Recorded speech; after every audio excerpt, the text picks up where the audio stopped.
Programme में एक बार फिर खुशामदीद। बात हो रही थी मौजूदा सियासी सूरत हाल। नई हुकूमत लंबी इनिंग्स खेलने को तैयार है, लेकिन चैलेंजेस बहुत बड़े हैं। सबसे बड़ा चैलेंज माशी चैलेंज है और उसके साथ साथ सियासी इस्तेहकाम। चूँकि जो अपोजिशन जमातें हैं वो सड़कों पे हैं।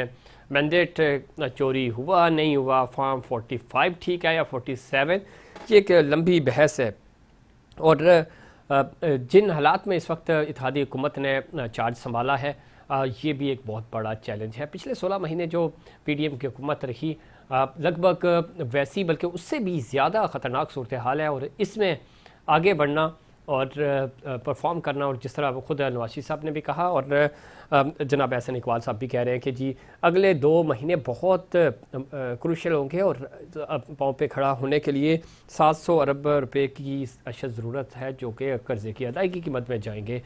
माशी चैलेंजेस हैं, सियासी चैलेंजेस हैं, और ख़ास तौर पे इस वक्त जो है कि सियासी शिद्दत पसंदी पाई जा रही है सोसाइटी के अंदर, इसका को भी ख़त्म करना होगा। तो इन तमाम चीज़ों को आगे लेकर कैसे ये हुकूमत चलेगी, इस पर बात करेंगे। भाई ज्वाइन किया है जनाब आसिफ बाजवा साहब ने, सीनियर सियासतदान, सीनियर रहनुमा है मुस्लिम लीग नून के। भाई साहब खुश आमदीद कहते हैं आपको प्रोग्राम में। बहुत शुक्रिया जी, बहुत शुक्रिया आपका। भाई साहब किस तरह देखते हैं, आज वफाकी काबीना का पहला इजलास था और अब से थोड़ी देर पहले शहबाज शरीफ साहब जो प्राइम मिनिस्टर हैं उन्होंने कैबिनेट से खिताब भी किया। मुल्क को मुश्किलात से निकालने के लिए पुरज़्म है, अपने इत्तेहादियों के साथ मिलकर। चैलेंज बहुत बड़ा है और इस चैलेंज से कैसे नबरज़मा होंगे, क्या हिकमत अमली अपनाई जाएगी? बिस्मिल्लाहिर्रहमानिर्रहीम। आपका बहुत शुक्रिया, आपने मुझे वक्त दिया। गुजारिश ये है कि मियाँ शहबाज शरीफ साहब जो हैं, उनका जो ट्रैक रिकॉर्ड है वो ये साबित करता है कि वो इंतहाई मेहनती आदमी है और जिस बात की वो नीयत कर लें, जिस काम का वो बेड़ा उठा लें, उसको वो पूरा करके छोड़ते हैं।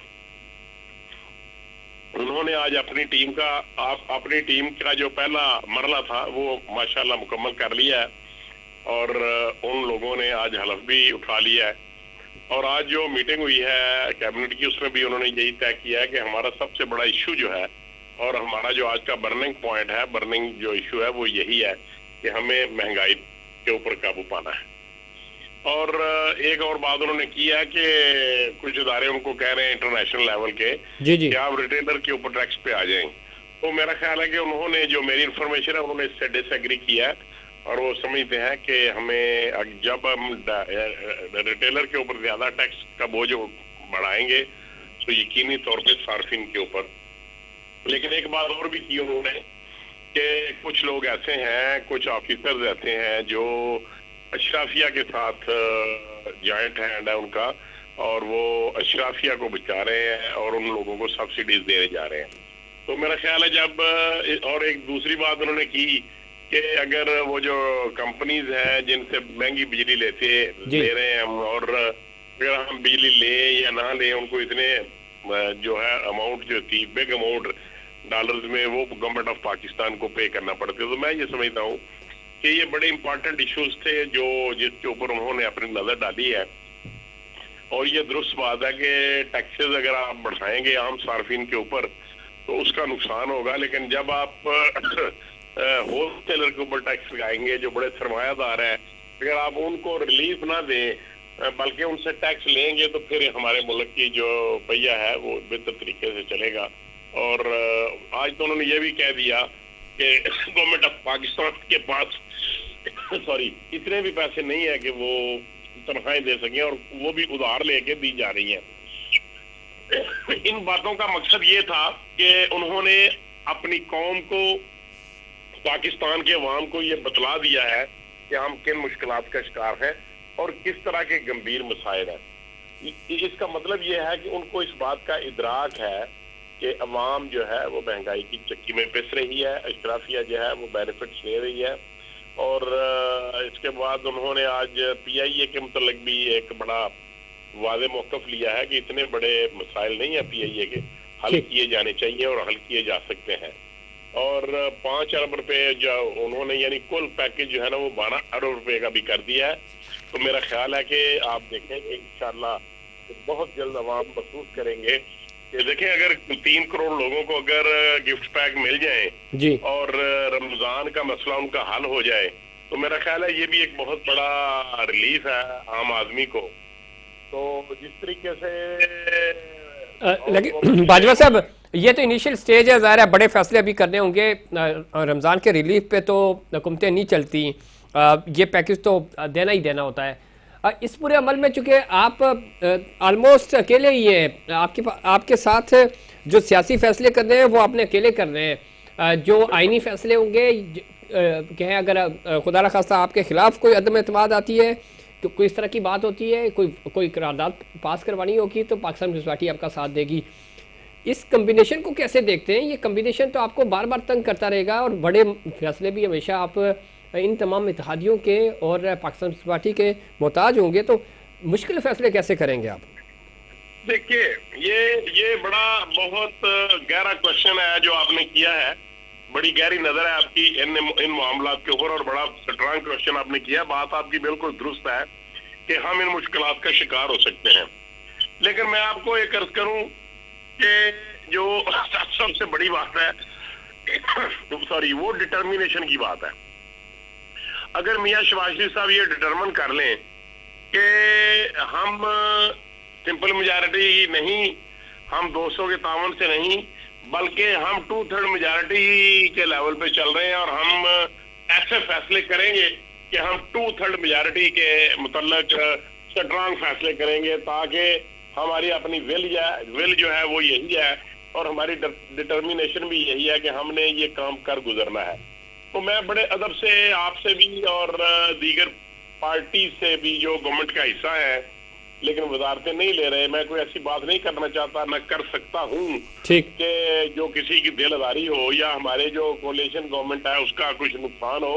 तो मैं ये समझता हूँ कि बीइंग पॉलिटिकल वर्कर मेरी ये गुजारिश होगी कि जो बड़े लोग हैं, आज वो सदर का हलफ भी उठा लिया, और पाकिस्तान की वो दूसरी या तीसरी बड़ी पार्टी है, तो उनको भी चाहिए कि उनको वो ओनरशिप लें। वो हमें मुझे भी, आपको भी, पीटीआई को भी, पीपल्स पार्टी को भी, पीएमएलएन को भी, और दीगर मौलाना फजलुर रहमान साहब और दीगर जो जमातें हैं, उन सबको अपनी पार्टी की सियासत से बालातर होकर पाकिस्तान की सियासत करना पड़ेगी।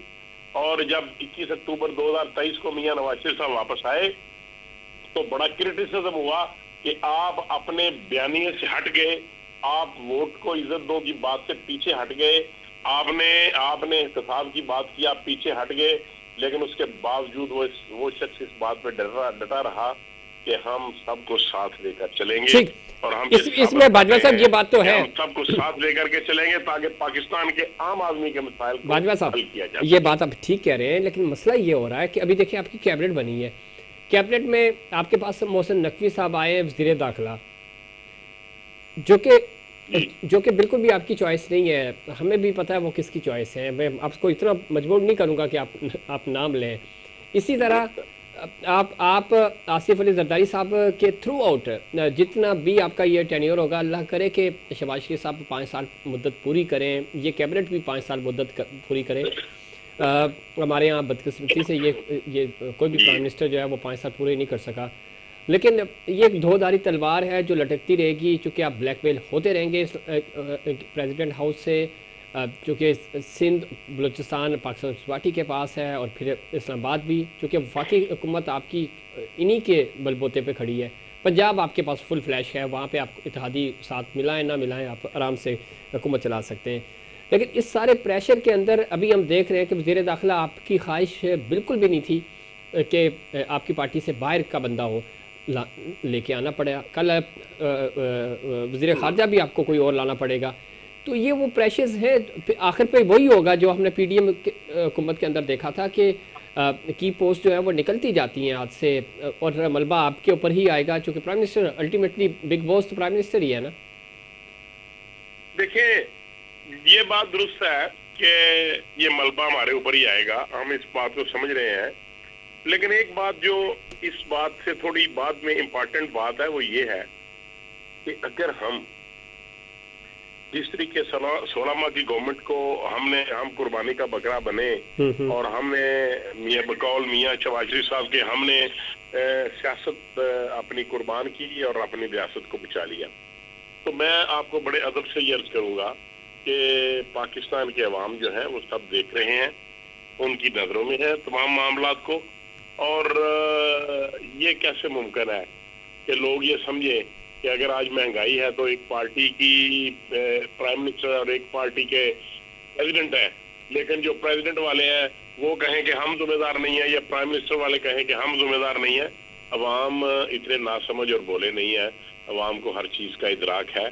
और मैं ये समझता हूँ कि ये जो जमहूर है ये हर बात को समझती है। और आपने देखा कि जब इलेक्शन आए तो किस किस तरीके से कहां कहां से अवाम ने वोट डाले और वोटिंग की रेशो क्या रही।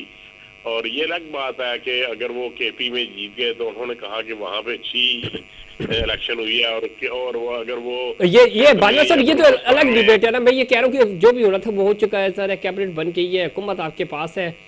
अब ये 5 साल भी रोते रहे, शोर मचाते रहे, फैसले नहीं होने, जो भी होना है वो हो चुका है। मैं सिर्फ ये पूछ रहा हूँ कि फर्स्ट चॉइस आपकी वज़ीर दाखिला आपकी नहीं है, कल वज़ीर ख़ारजा भी आपका नहीं होगा। तो जब आपके पास ऑप्शंस ही नहीं है, आप इतने मजबूर हैं, तो ये आप फैसले कैसे करेंगे? ये बड़ा सबसे बड़ा कंसर्न है। और आपकी कैबिनेट आज बनी है और अभी भी ज़्यादा कंप्लीट नहीं हुई, मजीद लोग ऐड ऑन होंगे और होते रहते हैं। आज आपने मेरा नहीं ख्याल कि आज आपने कोई कारण ऐसा छोड़ा हो जिसके ऊपर आपने क्वेश्चन पेपर तैयार ना किया हो। मैं आपको दाद देता हूं और आपकी जहानत की दाद देता हूं कि आपने इतने अच्छे और शानदार क्वेश्चन किए हैं कि मुझे समझ आ रही है कि आपकी वर्किंग जो है वो बड़ी स्ट्रांग है। देखिए सर, हम बाजा साहब हम भी ये चाह रहे हैं कि वर्किंग के मुताबिक अब हमें नताइज मिले। फॉर्म 47 मैं करता हूँ जवाब भी मुझे वही चाहिए। मैं छोटी सी बात करना चाहूंगा, बहुत लंबा जवाब नहीं दूंगा सर। मैंने एक फिक्रा बोला डिटर्मिनेशन का। जब आप डिटर्मिनेशन के ऊपर स्ट्रिक्ट हो जाते हैं, जब आप एक फैसला कर लेते हैं कि मैंने ये काम कर गुजरना है। बाजवा साहब कतई कलामी माफ है, लेकिन डिटर्मिनेशन से देखिए आजकल PSL हो रहा है, आप शायद आप भी फॉलो करते होंगे। आपके पास 11 रुकनी जो टीम होती है ना, बाकी डिटर्मिनेशन अपनी जगह, जब आप ग्राउंड में उतर जाते हैं तो आपके पास 14 नहीं 11 प्लेयर्स होते हैं।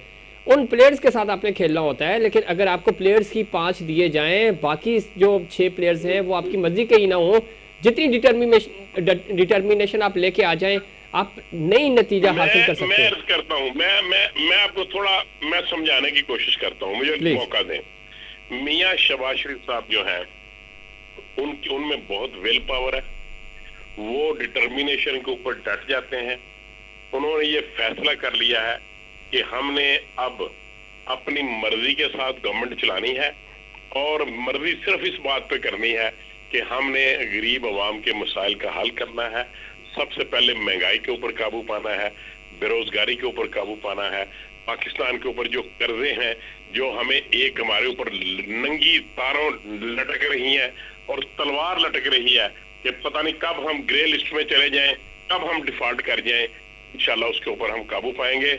और मियां शहबाज शरीफ साहब की ट्रैक रिकॉर्ड गवाह है कि उन्होंने जो फैसला किया, भले जितनी मर्जी क्रिटिसिज्म हुई, जब उन्होंने एक फैसला कर लिया कि मैंने लाहौर में मेट्रो बस बनानी है, उन्होंने बना दी। उन्होंने फैसला कर लिया कि मैंने ऑरेंज ट्रेन बनानी है, उन्होंने बना दी। उन्होंने फैसला कर लिया कि मैंने बच्चों को लैपटॉप देने हैं, उन्होंने दे के छोड़े।